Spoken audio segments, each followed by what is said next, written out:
আল্লাহ পাক রব্বুল আলামিনের কোরআন এবং আল্লাহর রাসূলের হাদিস পালন করতে হবে।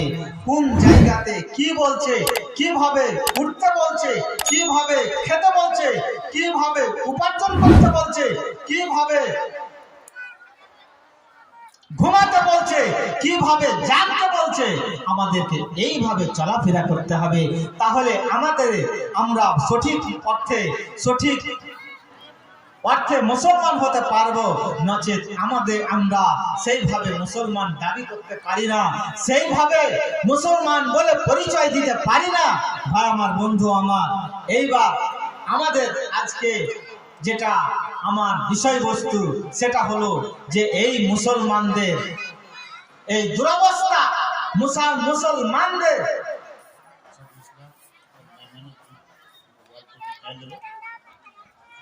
আসাদুল এই মৌলানা সাহেব খানপুরে ফারেক হয়েছেন, মায়ের নামে 200 টাকা দিয়েছেন এবং কিছু শস্য দান করেছেন। এই কবুল করো মাওলা পাক সুবহান, আমিন। আল্লাহুম্মা সাল্লি আলা মোহাম্মদ আলম 1000 টাকা দিয়েছেন। আল্লাহুম্মা সাল্লি আলাইহি, আল্লাহুম্মা বারিক আলাইহি। আলম সাহেব কোথায়? দিল্লিতে আছে। কি কাজ করে? মিস্ত্রি। তো 1000 টাকাতে হবে? 1000 টাকাতে হবে?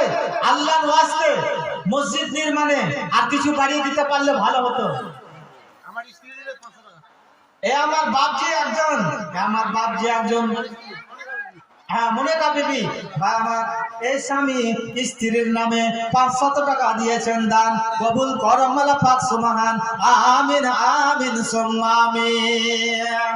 ভাই আমার, আসুন আপনারা, তো আমি বলছিলাম সঠিক অর্থে মুসলমান, সঠিক অর্থে মুমিন হতে গেলে আল্লাহ পাক রব্বুল আলামিন কোরআন মাজিদের মধ্যে বলছেন বিভিন্ন জায়গায় তাদের গুণাবলী হতে হবে, তাদের সিফাত হতে হবে, তাদের বৈশিষ্ট্য হতে হবে।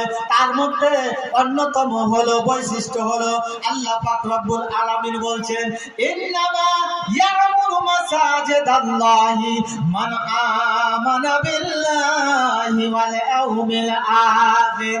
আমার বন্ধু আমার, বলছিলাম যে মুসলমান হবে কে, মুমিন হবে কে?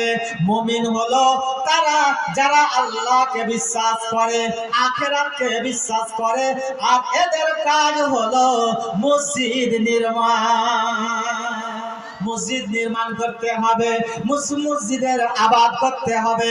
আসুন এবার যারা মসজিদ নির্মাণ করবেন এবং যারা ইমানের অধিকারী বলে দাবি করবেন, যারা আখিরাতের অধিকারী বলে, আখিরাত বিশ্বাস বলে অধিকারী বলবেন, আপনারা তারা আসুন।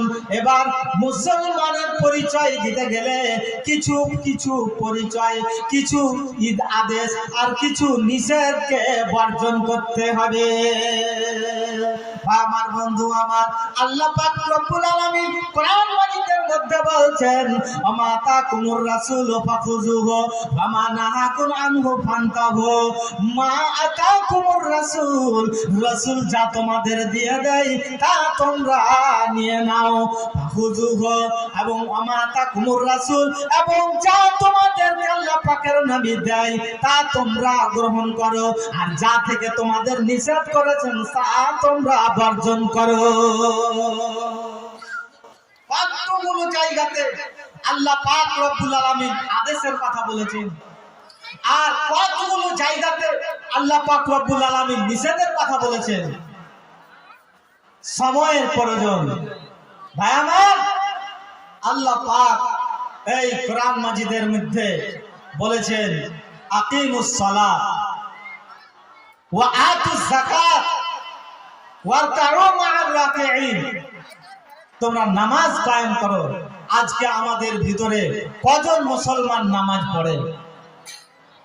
কজন মানুষ আমরা নামাজ পড়ি?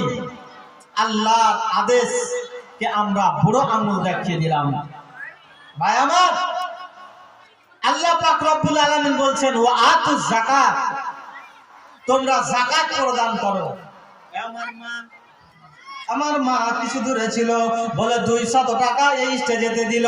যে উদ্দেশ্যে যে নিয়াতে করেছেন দান কবুল করো গো মাওলা পাক সুবহান। আমিন আমিন সুম্মা আমিন।